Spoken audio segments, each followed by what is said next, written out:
ડભોઈમાં પૂરના પાણી ઓસરાતા બળિયાદેવ મંદિર પાછળ ગ્રીલમાં ફસાયેલા મગરનું સફળ રેસ્ક્યુ કરવામાં આવ્યું હતું। ત્યારબાદ ઢાઢર નદીમાં તેને મુક્ત કરાયો હતો। પૂરના પાણી ઓસર્યા બાદ વડોદરા જિલ્લાના ગ્રામ્ય વિસ્તારોમાં વન્યજીવોના બહાર આવવાના કિસ્સાઓ પ્રકાશમાં આવી રહ્યા છે। તાજેતરમાં ડભોઈ પંથકમાં આવેલ બળિયાદેવ મંદિરની પાછળ લોખંડની ગ્રીલમાં એક મગર ફસાઈ જવાની ઘટના સામે આવી હતી।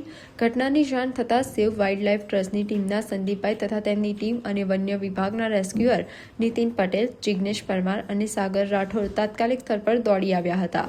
આસપાસ સ્થાનિક લોકોની ભીડ જામી હતી, પરંતુ રેસ્ક્યુ ટીમે ત્વરિત મોરચો સંભાળી લીધો હતો। ટીમે ખૂબ જ સાવચેતીપૂર્વક અને ભારે જહેમત બાદ લગભગ 2 કલાકની કડક મથામણ પછી મગરનું સફળતાપૂર્વક રેસ્ક્યુ કર્યું હતું। મગરને સલામત રીતે બહાર કાઢ્યા બાદ તેને કોઈપણ જાતની ઈજા વગર સુરક્ષિત રીતે ઢાઢર નદીમાં છોડી મૂકવામાં આવ્યો હતો। વન વિભાગ અને સેવા વાઇલ્ડ લાઇફ ટ્રસ્ટની ટીમે દાખવેલી ત્વરિત સતર્કતા અને ઉત્કૃષ્ટ સંચાલનની સ્થાનિક રહીશોએ ભારે બિરદાવી હતી। ટીમની કામગીરીના કારણે કોઈપણ અપ્રિય ઘટના કે વન્યજીવને નુકસાન પહોંચ્યા વિના મગરને તેના કુદરતી નિવાસસ્થાને પહોંચાડવામાં આવ્યો હતો।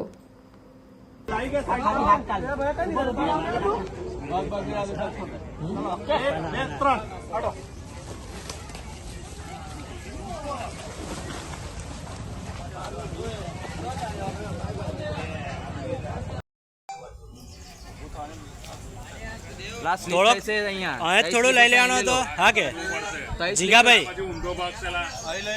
ઓ જીગાભાઈ થોડું આ બાજુ જ લઈ લેવાનો હતો। ચોખ્ખામાં જતો રહેશે।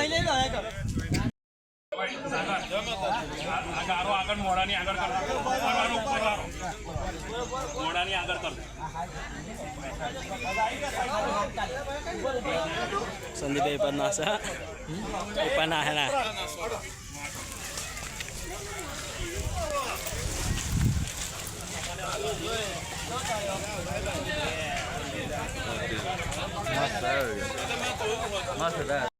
ચાલો એક શોટ પછી બાઇટ આપી। બરાબર। આજ રોજ અમારા હેલ્પલાઇન નંબર પર વન્યજીવ સુરક્ષા કેન્દ્રમાં સંદીપસિંહ, જે સેવ વાઇલ્ડ લાઇફ ટ્રસ્ટ સંસ્થા ચલાવે છે, એમનો કોલ આવ્યો હતો કે પોર રંગ અવધૂત મહારાજની કુટીર છે, ત્યાં આગળ એક મોટો મગર આવી ગયો છે અને એને રેસ્ક્યુ કરવાનો છે। એટલે સંદીપસિંહની સેવ વાઇલ્ડ લાઇફની ટીમ અને વન વિભાગના ફોરેસ્ટ ડિપાર્ટમેન્ટમાં એમનો સ્ટાફ આવી અને આ સહી સલામત રીતે મગરને રેસ્ક્યુ કર્યો છે અને ભારે જહેમત બાદ એને પાછો નજીકમાં જ ઢાઢર નદીમાં એને મુક્ત કરવામાં આવે છે। આપનો પરિચય? હું નીતિન પટેલ, વન્યજીવ સુરક્ષા કેન્દ્ર, વડોદરા। પોર ઢાઢર નદીમાં જે પૂર આવવાથી અને જે ગોવિંદ મહારાજની સમાધિમાં આ મગર ફસાયેલો હતો જાળીમાં, એમાં સંદીપભાઈની ટીમ, સેવ વાઇલ્ડ લાઇફ ટ્રસ્ટ અને વન વિભાગની ટીમે 2 કલાક ભારે જહેમત બાદ મહેનત કરીને એને કોઈ ઈજા ના પહોંચે, કોઈ પબ્લિકને ઈજા ના પહોંચે એવી રીતે સહી સલામત રીતે એને નદીમાં છોડવામાં આવ્યો છે। અવધૂત ચિંતન શ્રી ગુરુદેવ દત્ત। અત્રે 4 દિવસથી ઢાઢર નદીમાં ઘણું બધું પૂર આવવાથી ઘણા બધા મગરો પણ અહીં પૂરની સાથે સાથે આવ્યા હતા। એમાંથી એક મગર ગોવિંદ બાપાની સમાધિની જાળીમાં પોતે ફસાઈ જતા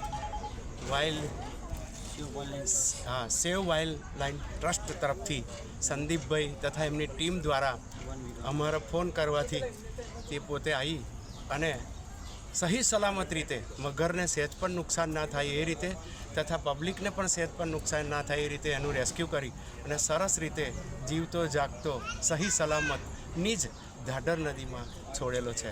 એ અમારા માટે ખૂબ ખૂબ એ લોકોનો આભાર માનું છું અને તમારી આ ટીમ બરાબર હજુ પણ સક્ષમ બને એવા ગુરુ મહારાજના આશીર્વાદ તમારા બધા પર ઉતરતા રહે। બસ, શ્રી ગુરુદેવ દત્ત।